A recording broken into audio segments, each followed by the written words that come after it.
All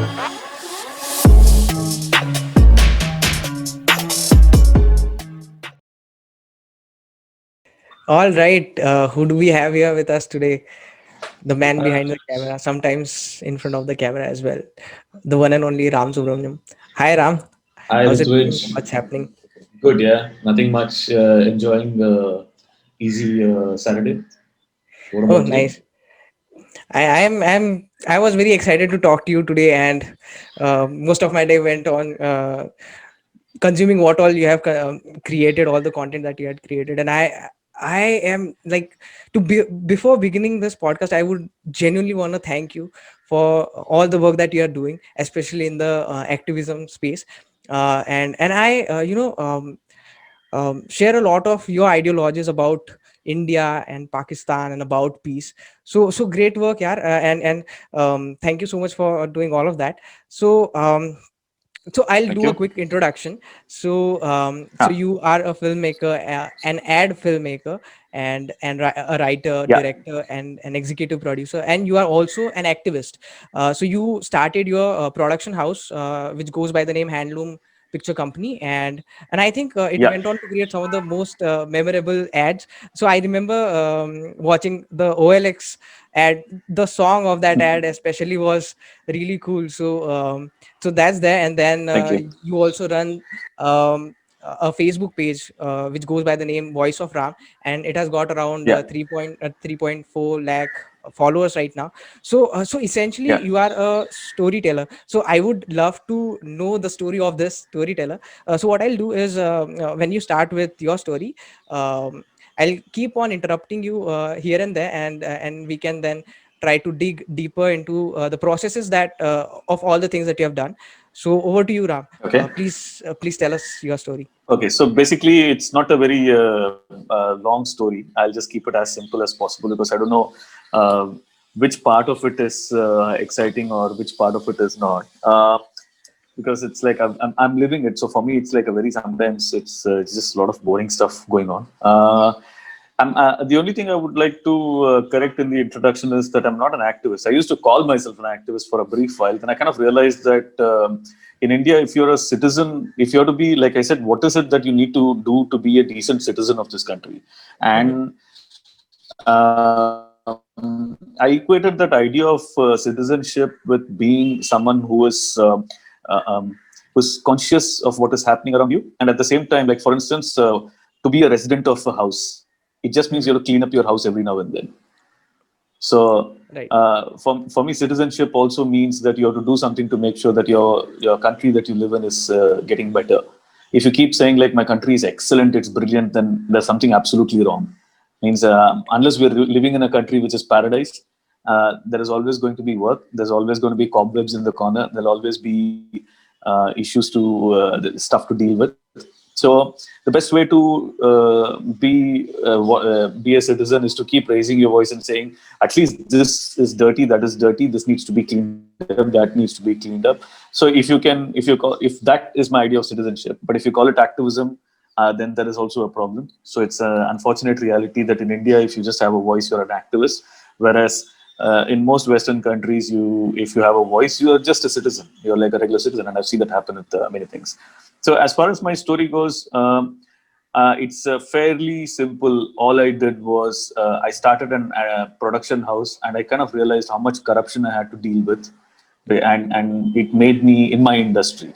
So there was Corruption a as lot in? of there is corruption in every industry, in most industries. So even in my advertising, there is a lot of corruption, and I didn't want to pay under the table. I didn't want to get jobs on the merit of paying people money. So I was always the guy who said like, no, I'm not going to give under the table money to get a job. I would rather get it on merit. I think I had a lot of pride in me in those days when I was younger, and so that pride and the fact that I have a lot of confidence in my work, in my ability to create a piece of communication that will sell a product. And so I said, if that is all, I just needed that. I just said like, I just need to do what I do because of that, and I don't need to be like, um, paying money to people who are like, asking me to give them something under, like, a kickback, or a bribe, just to get my business going. So that's kind of when I felt very dejected with the whole system. And I sort of started, in my dejection, I like, when you don't do things which is the way of doing things, and what happens is you end up spending a lot of time doing nothing. So I ended up having a lot of time on my hands. So I said, okay, if I'm going to either the thing that I can do with my time is either I sit and like crib about the fact that there is like I have nothing to do, or I do something constructive with my time. So I started being constructive with my time, which is I started doing creating pieces of communication for the country, because I said the least I can do is do something for the country. It's like, and it's a very simple way also, which is when you have time, you say, okay, let me see if my house needs some work. You always put your professional interests before your personal, or like, your home interests. And that's the general case with most people who are very professionally inclined. I'm a very professionally inclined person. I love my job. I love doing what I do.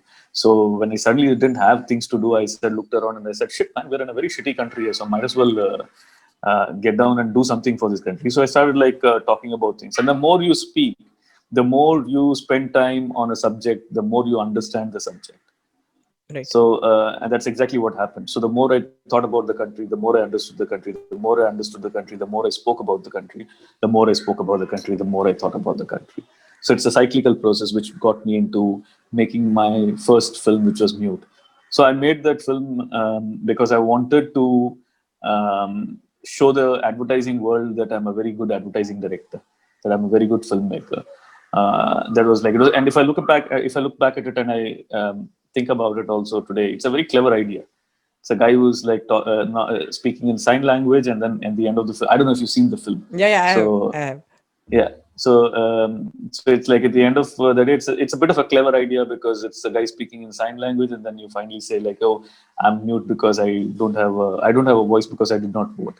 So it's and the little more honest version of that idea was the next film, which was Unmute, where I had like because I did mute, I said like, okay, I think I should do one more.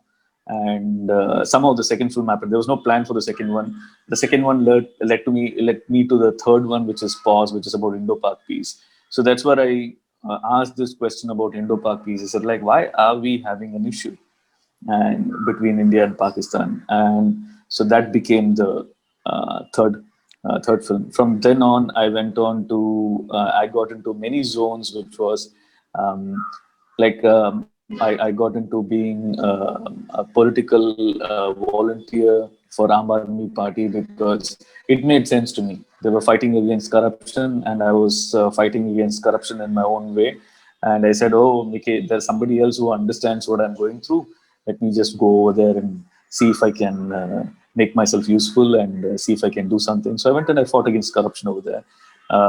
In my own way, I helped them win the election. There were lots of people like me who were doing a fantastic job as volunteers, because I think it was a volunteer-driven movement at that point of time.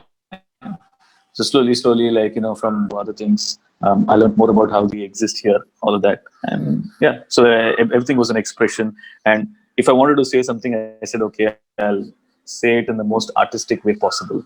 Um, that was my journey as a filmmaker. So the first film which I did was probably an ad. The second, like Mute, was an ad of sorts. Unmute and Pause, they were all like pieces which were like pieces of me. They were all my expressions. And then after that became where I like as a director, I wanted to just sit and tell stories where I'm behind the camera. But when I started doing things as in those days, I used to call it like artivist or an activist. But today I just call it just that's me being a decent citizen. My journey as a decent citizen. But if I look back and I say, when I was doing that, then I kind of realized that if I don't I was asking people to have a voice. I was asking people to have an opinion. And if I don't do it myself, if I don't put my face out there and express what I feel, or if I say, or just be clear about what I want to say, then what happens is I'm being a fraud. Then I'm being one of those guys who are telling people like, you go do this, whereas I'm not doing it myself. So I had to swallow my discomfort. I was very camera shy. I'm not very comfortable. Today I am a lot more comfortable. Actually, I was not very comfortable in crowds. I was not very comfortable being in front of the camera. Then I had to just get over all of that, and that was also a journey. It was an experience. It was a process. And every film, the reason, the how Voice of Ram, the page came on Facebook is, see, I always see myself as an ad filmmaker because that's my profession. I'm an ad filmmaker. I make advertising commercials. I sell products. And this is the most honest form of salesmanship ever, I guess, being an ad filmmaker. So I'm very okay with being that. Yes, I would graduate to making feature films at some point because every filmmaker wants to make like a feature film, create something which is on the longer format. So I'm working on that at this point of time. But that is my job. So and I've been an advertising copywriter before that, so I understand the selling part of how to convince people to buy something. That's something which runs in my blood. I've been doing it for 20-25 years now. So when I started making films like Mute and Mute Pause, I had to always call up people and ask them to share the video, because I needed that film was a message to me. While it was also a piece of art, I also wanted it to reach a lot of people, because there was the point. If you're doing something to create some change, there is no point if you don't if it is not seen by anyone. So I wanted people to see the film. So what I did is I used to call people and ask them hey, will you uh, share this video, friends, on with people in with some decent audiences. Ask them, will you see this video? I think you probably are also going through a similar process. You're starting off as somebody who is doing podcasts, and you will need audiences or needed to reach a certain amount of audience. Right. So I did the same thing. I see myself in your space at this point, in this point of time. So I used to call up people and say, hey, can you share my video? I think it's something which I've done that needs to be seen. And then I kind of realized people are very nice. They will tell you they are very happy to help you first time. They're very happy to help you again. But when you do it again and again, they'll just start avoiding your call, simply because it's not in their interest to keep sharing whatever you're doing, because it's just annoying for them after a while. And then I realized, okay, maybe I should just start my own page. By then I had also parallelly, what was happening is, because I was saying all these things, my Facebook went from it had like a 5,000 limit. Okay, so Okay. I hit 5,000 friends, and after that I said, okay, I'll start a page. And I didn't want to start a page with my own name, because it seemed very pompous for me that I'm starting I'm like trying to be a celebrity or something like that. And my friends would also think the same thing. If anybody else was doing exactly that, no, I would have thought oh, this guy's trying to be really huge. But today, in retrospect, I said okay, I'll just call it Voice of Ram, and I will just be it'll be ambiguous. Nobody will know what it is, and I'll have my face on it for a while. Later, I'll remove it, and I'll put some symbol or a logo to it, and then nobody will know it's me. I'll just quietly do things from the background. So that was the plan.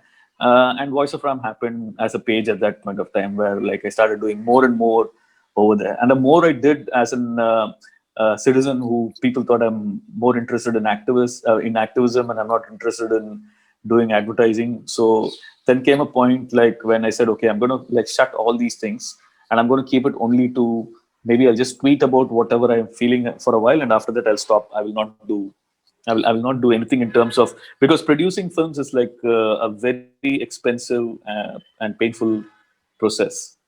Second thing is, if you take money from someone to make your films, they will expect their agenda to be a part of it. Right. So so it becomes a little difficult. I would like to do things which are as pure as possible. So decided to just do this for as much as I could, and then I just shut it down. And then I went back to being an ad filmmaker, and then COVID happened. That's it. So So what yeah, are you up that's to the right story now? of my life. I don't know. Me, I'm currently working on my feature. I'm writing. I'm coming Oh, up with the nice. ideas for long format. Yeah. Apart from that, I'm still trying to do ads. My first love. Okay. So that is what is happening. Great. Nothing much. So the thought that you shared about you not calling yourself an activist and just being a decent citizen. I think I could totally relate to that. Few years back, I used to talk to a lot of friends, and I used to talk about revolution in education, and there was this one person who called me activist, and I was like, how can you call me an activist? It's just a basic thing that everyone should be working towards and stuff like that. So I can totally relate to that part. So What it's interesting what you're saying about revolution. The thing is, when you're younger, see, I'm 40 today. Okay, I'm Mhm. 42 actually. I'm going to turn 42 tomorrow. So, Okay. Oh, if you're when you're younger, the whole idea of activism, revolution. The thing is like is like when you talk about revolution, a lot of it is fed by the ideas of revolution that have been seeded into your head by movies which are about revolutions. You will talk right. about Che Guevara. You will talk about like some great revolutionaries who did like went about and they charged and they made a bloody change. There were like guns, beautiful pictures, very romantic things. But for me, revolutions are not just bloody revolutions.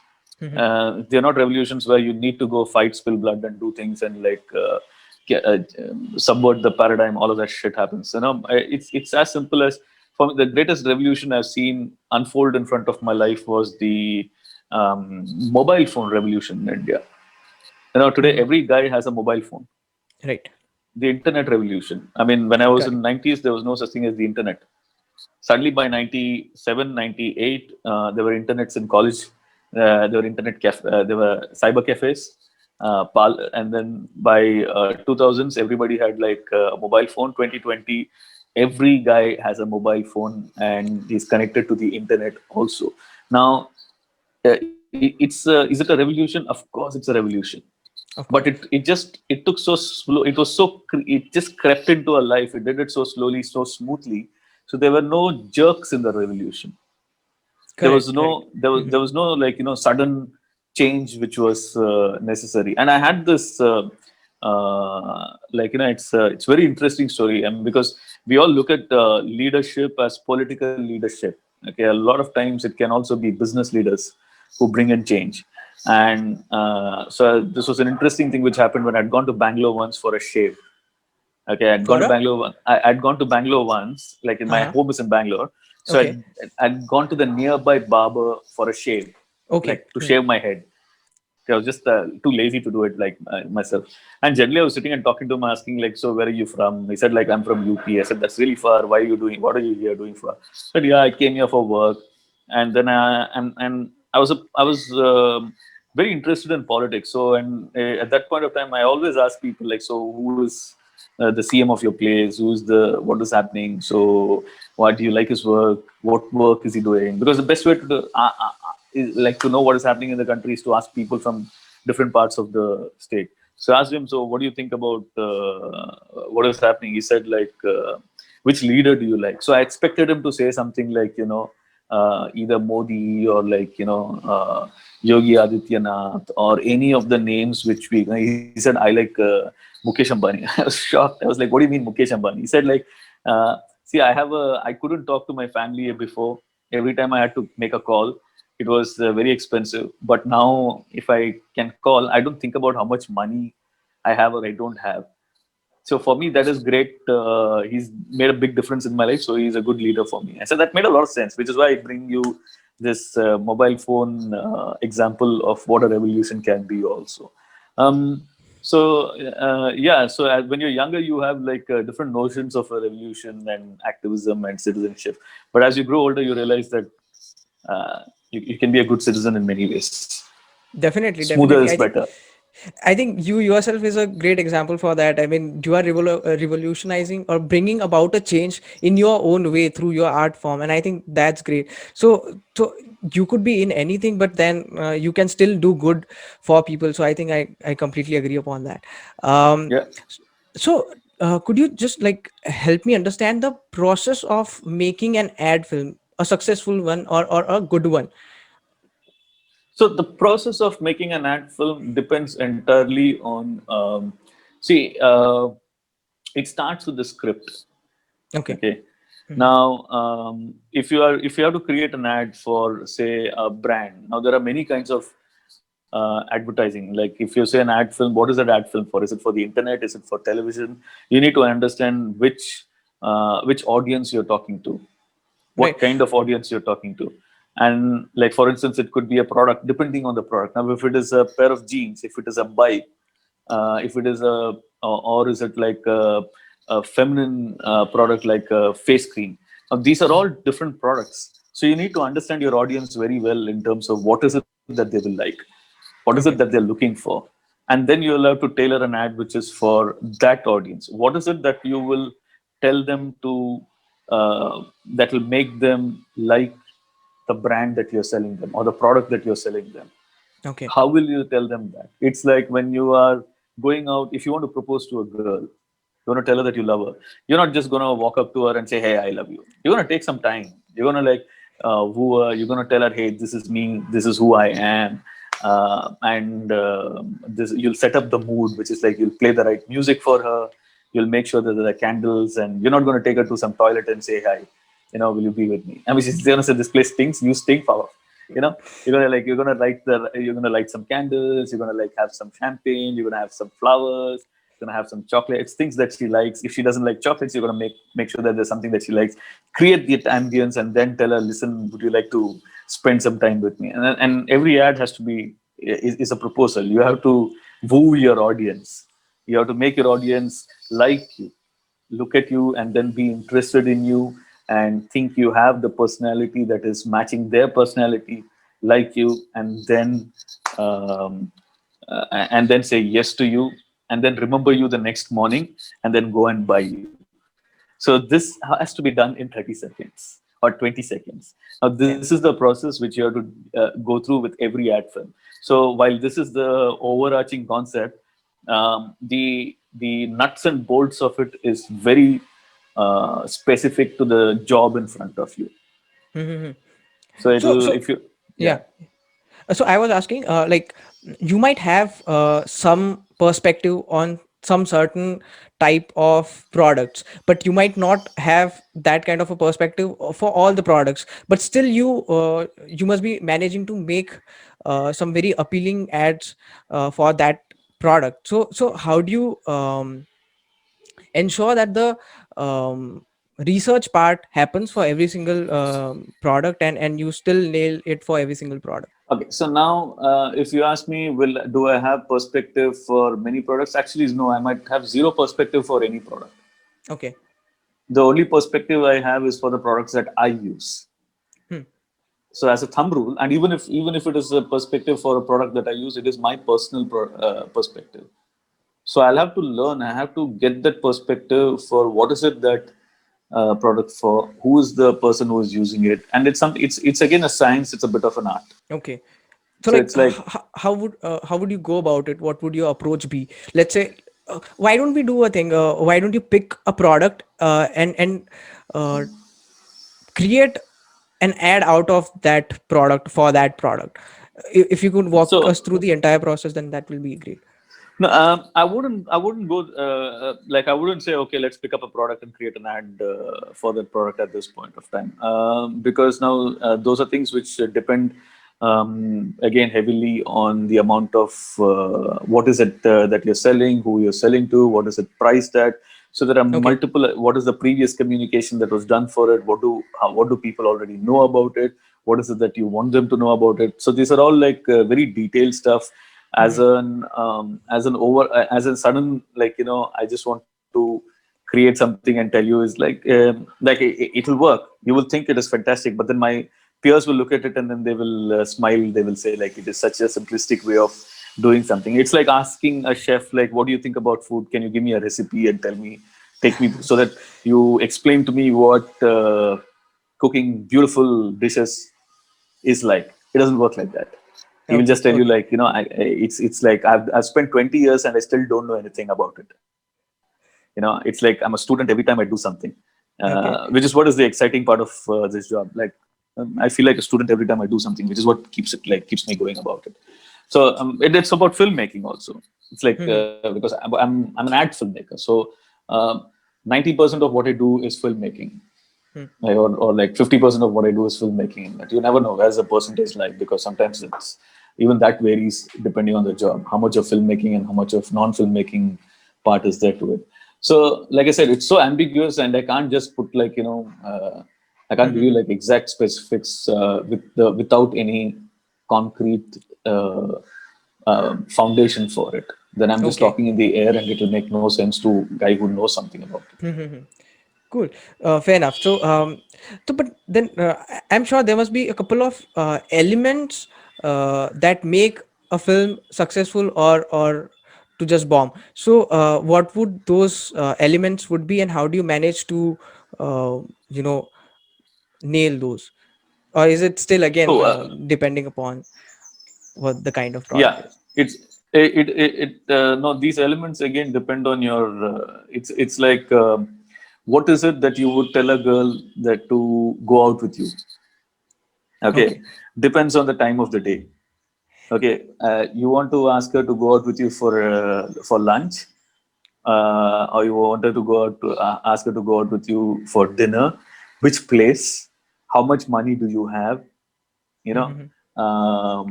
what are the clothes that you're wearing when you show up to talk to her?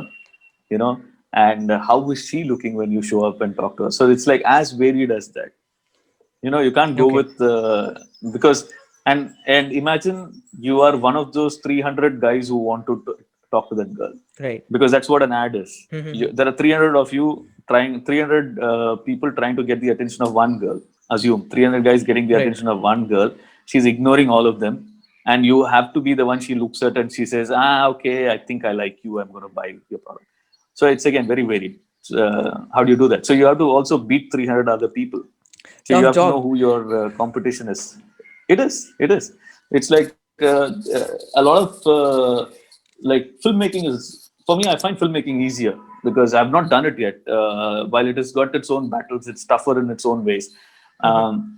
It's at least you have to tell a story. Okay, as an advertising professional, you have to tell a story, and you have to you have to convince somebody that make them watch it, because nobody likes ads. Everybody hates it. It's one of those, like, when was the last time you said I want to watch an ad? Nobody does that. So you have to make them like the ad, watch the ad, remember you the next time, and go buy the product. So you're expecting a lot of work to be done in 30 seconds, because and they're actually there to watch a film. So you have to interrupt them while they're watching a Right. film and do this. Yeah, or content on the internet these days. 30-second is like really really tough, I think. How much can you Hmm. deliver in that? So I think. I think you can. We've been doing this. I think fantastic ad filmmakers who've been doing it for the longest time. So it's not like you cannot, you can. It's just that uh, because it's like at some level, this is also an industry where people think it's very easy to do. Like, you'll always go to a barber and tell him how you want your hair. You'll tell him, Mhm. "Aisa karo, waisa karo, do this, do that." You'll give him directions, but you'll never go to a surgeon and give him directions. Correct. you know it's Right. it's just that you'll never go to a surgeon and say, oh, do this, do that, pull out one kidney, put it back in. That never happens. That's because you have a lot more, there is more at stake. But it's an ad. I mean, it doesn't seem like it's you can experiment with it because you're the one who is buying it if you're a client. But if you don't do a fantastic job, you can always make another ad and blame the barber for it. So Right. as a barber, it's like it's a terrible job because you have to do exactly what the guy says, and then he'll look at you and he'll say, like, he'll muck it up completely. Okay, but then he'll look at you and he'll say, like, you're a terrible barber, and you'll say, yeah, I am a terrible barber. I don't know my job. So so that's the industry we play it sometime. It's fun. I mean, you just roll with the punches. Doesn't matter.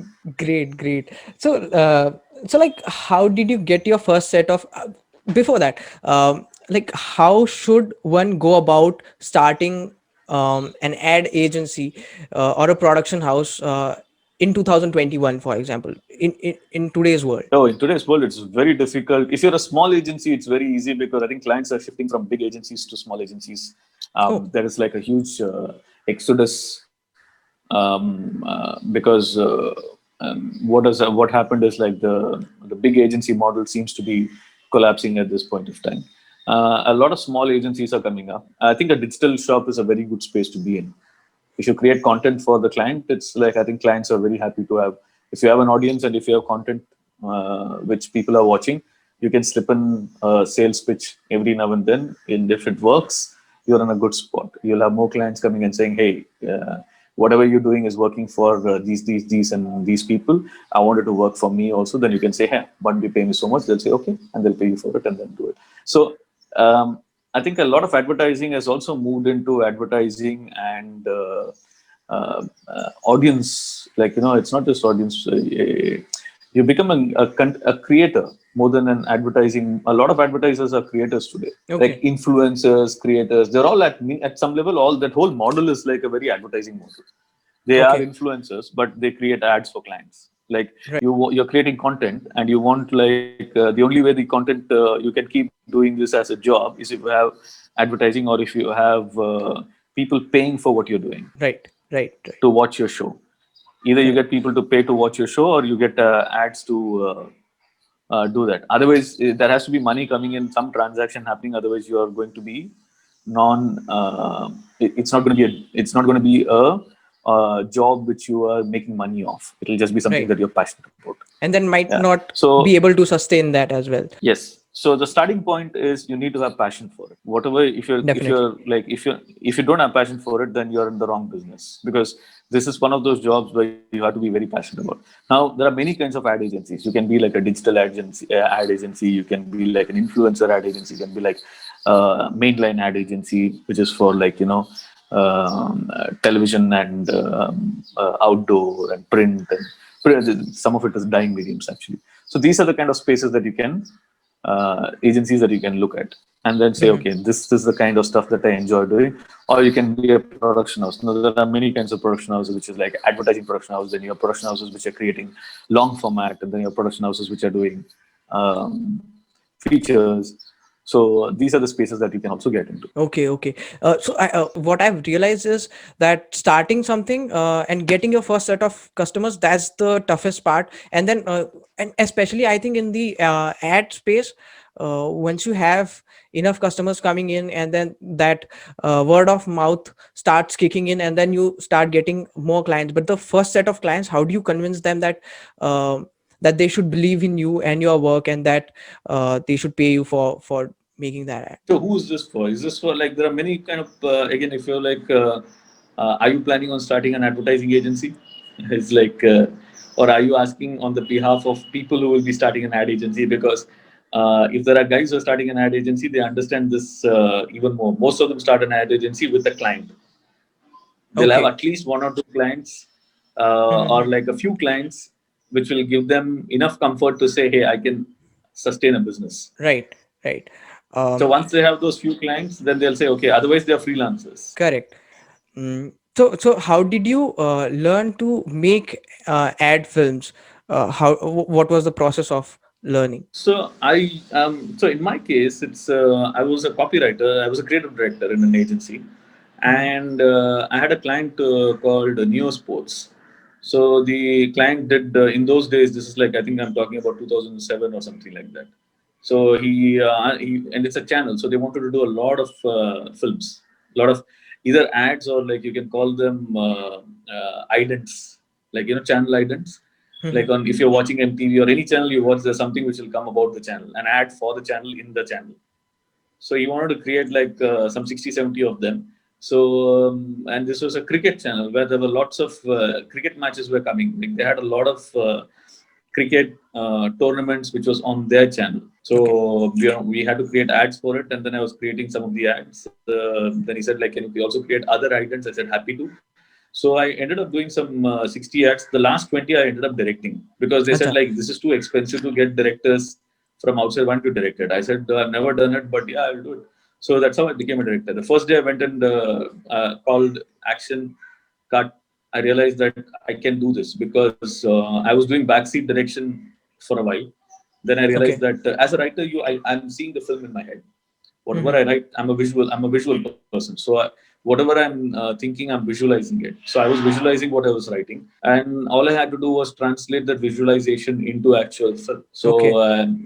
once you can see a film in your head, then it's a function of getting what you have in front of you, what you have in your head, and you extract what it is in front of you, extract that film out of the elements in front of you, and put it together as a real film.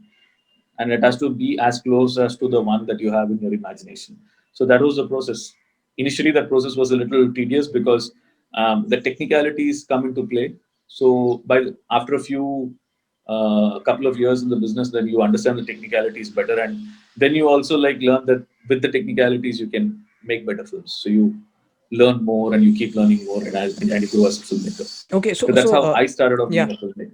So, do you think the formal way of learning how to make films, do you think that that has got its advantages? Would you be? Oh yeah, Would you of have? course. Okay. Of course, like even today, I think sometimes I think about maybe I should just go to a film school to uh, experience the formal way of doing things because what I did was out of necessity. Okay. It was not Hmm. done because I had an option or something like that. Right. Had I, if I would have had an option, I would have definitely gone to the so many good, fantastic film schools in India, and not, not like some good, really good film schools in India.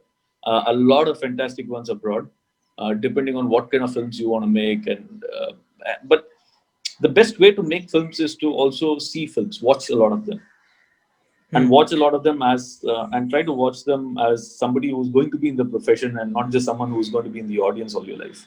Hmm. Hmm, So when you start watching films, so yeah, I mean, like if the question is one thing better than the other? No, your aptitude determines everything for the job.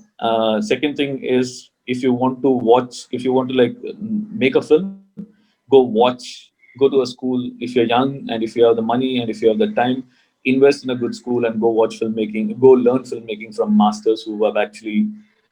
So you're in an environment where you're like geared to learn. You're also in an environment where you're competing with your classmates and the people before you and trying to do something over there. So it's also a very fertile space. Invest in it, do it. If you don't have the means, then you can learn from YouTube. You can learn from watching the films that were in front of you. It's like asking you, did you learn how to do this? Like Sorry. Yeah. did you learn how to be doing the job that you're doing, the job that you're doing right now? No, of course not. You just learned it, you just picked it up on the way, and you said like, let me just Correct. watch a few podcasts and see what I can do and see how much of it that I can do, and then you're just winging it. All right. So I would love to move to the next part. This is most of it is about ad filmmaking and stuff. I would now love to move to the work that you uh, believe in for the national good. So. You have been talking about topics, sensitive topics like India and Pakistan and similar such topics. So, have you ever faced any kind of a resistance from people who do not agree with your line of thinking, and uh, how do you then deal with that kind of a response from people? Now, thankfully, I think yeah, I did face a lot of resistance in terms of you are fighting against a narrative which is really old. Pakistan has been an age-old enemy of Right. India. Right. Okay, the genesis of this country was India and Pakistan. Okay, they Correct. said this, yeah, this country has to be split into two, otherwise it's one. So we're like people who've been fighting each other since the inception. Like Right. we didn't want to be together, so we became two countries. They said, "Yo, you stay in that room, we'll stay in this room." That's the genesis of this country. Now, if you have to fight, if that's been the narrative for this long. Now, if you say, "Okay, let's be friends," it's not going to be easy to convince a lot of people to say, "Let's be friends." But that doesn't mean that you cannot have a working relationship. I'm all about working relationships, which is like. Okay, we've had a fight like years back. Okay, either we can extend that fight or we just have like you do your thing, we'll do a thing. It's not like you're doing fantastic. Pakistan is like if you look at it now, uh, it's like it's not doing it's not got much money. If India is doing bad, Pakistan is doing like a lot more.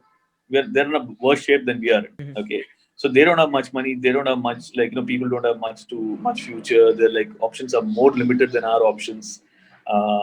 So and being involved in a fight is just only going to diminish those things more. The other thing that I have to that I was thinking about is uh, I think you have to also pick on the kind of if you're going to pick a fight, it's got to be a fight that makes you a better person. Correct. Right. If you're going to play with somebody, You play with someone who's better than you, so you become better as a person. Right. Whereas if you play with a smaller player, if you play with a player who's better, like not as good as you, then you're not just going to, your game is not going to grow. Right. Definitely. Yeah. So like India, despite being 1.4 billion, we like 1.35 billion or whatever the number is, we seem to be growing like at a superb space speed. Uh, and we don't have like a team for the Olympics which will go even win a medal. We don't win a decent like every time there is an Olympic happening, we know we're not going to do much. Right.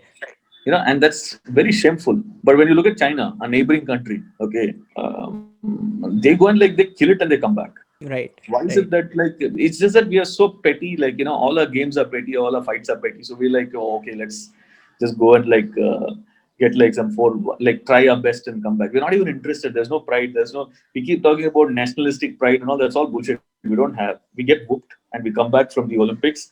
Nobody gives a shit. The leaders don't give a shit. There's so much of art and culture which we have. Nobody gives a shit. You know, there is no like there is no way we're going to get promoted. Nothing is going to happen because the leadership is so weak. It's like it's so third class. No? They don't even understand the need for having these things. Hmm. The thing that I'm picking up is that we need to start picking our battles and try to win the ones that really matter and ignore the ones that don't really Yeah. bring a lot of importance. Yes, we pick battles that make us better. Right. Right. Right. Because if you're going to be this country is going to be around, so if you're going to be around, might as well be better as we keep going into the. So if we're going to if we have to get better, keep going into the future, then we got to pick battles that make us better, that make us keep us stagnant. Right. Um,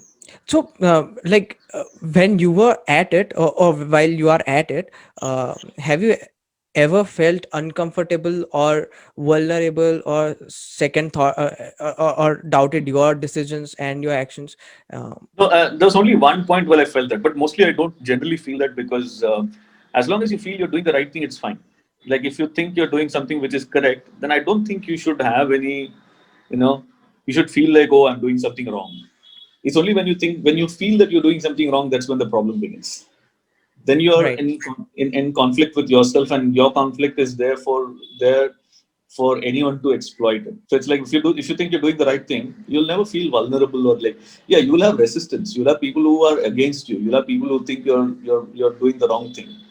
But that's like a function of a conversation or like telling them this is what you do. And at the end of the day, most people know whether you mean well or you don't mean well. So when they know you mean well, I think it's okay. Great. I think that's a fantastic answer. One last thing that I wanted to know from you.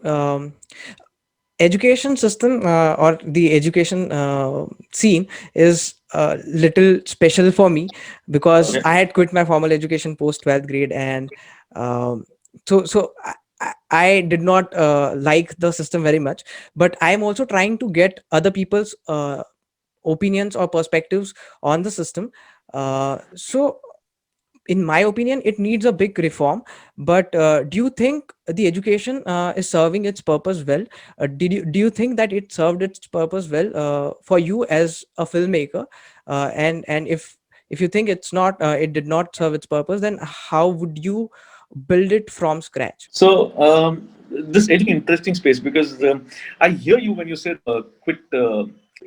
Now, that's one thing which I think we see that we constantly keep slotting in education into formal and informal sectors. There is something called formal education, which is you go to school, you learn.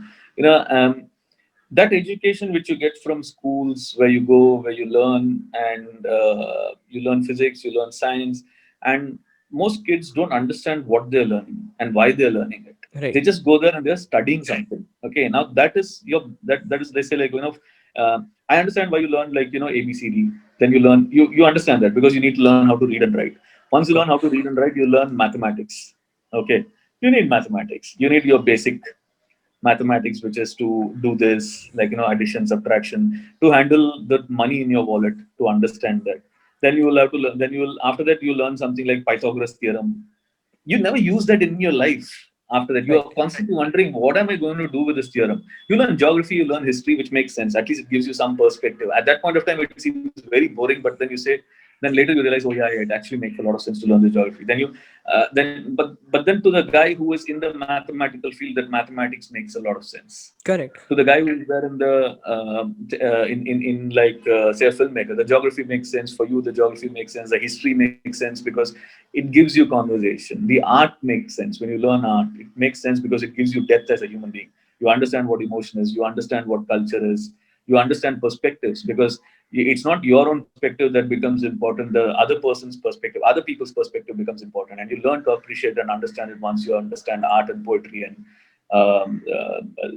and then like it just adds music and dance, and they just bring some form of depth into you.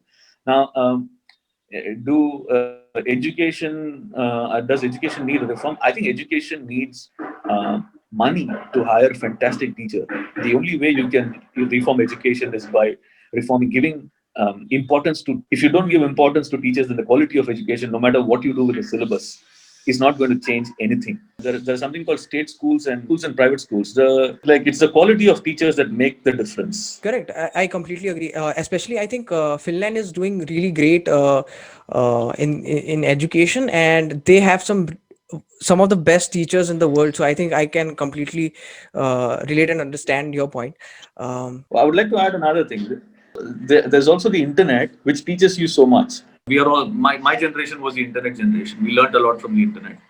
It filled in the gaps in our education because we learned so much about music. We learned so much about whatever we wanted to learn, like people, art, everything that we learned from these places. Like how a guy who was interested in mathematics and physics, he would have learned so much about it from the internet because I think it just connected us to each other at some level, and we could learn from each other. Definitely, I think internet has played a big role in revolutionizing education and democratizing it a lot. So Yeah, definitely there. yeah, I think whatever little I yeah, have learned, it's from the internet. yeah. Great. All right. So these were a couple of things that I wanted to have your perspective on and know about what you think on these things. So it was fun and I learned a lot, especially about making ad films and about doing the right thing for the nation and everything. So I really loved it, and um, it was a great conversation. Thank you so much for doing this, and Likewise, thank likewise. you. All right. Good fun. I wish you all the best. I hope you manage to talk to a lot more people. I think there is nothing like perspective and meeting people or talking to people just adds to that. I had the good fortune of talking to a lot of people in my life, so that it's been like a constant, constant understanding of the world through different perspectives. So I'm really grateful to all of those who came. I'm sure you'll have a good trip. Uh, Good luck, man, and God bless you. Thank you so much. Thank you so much, Ram. Bye. Take care. Welcome. Take care. Yeah. Bye.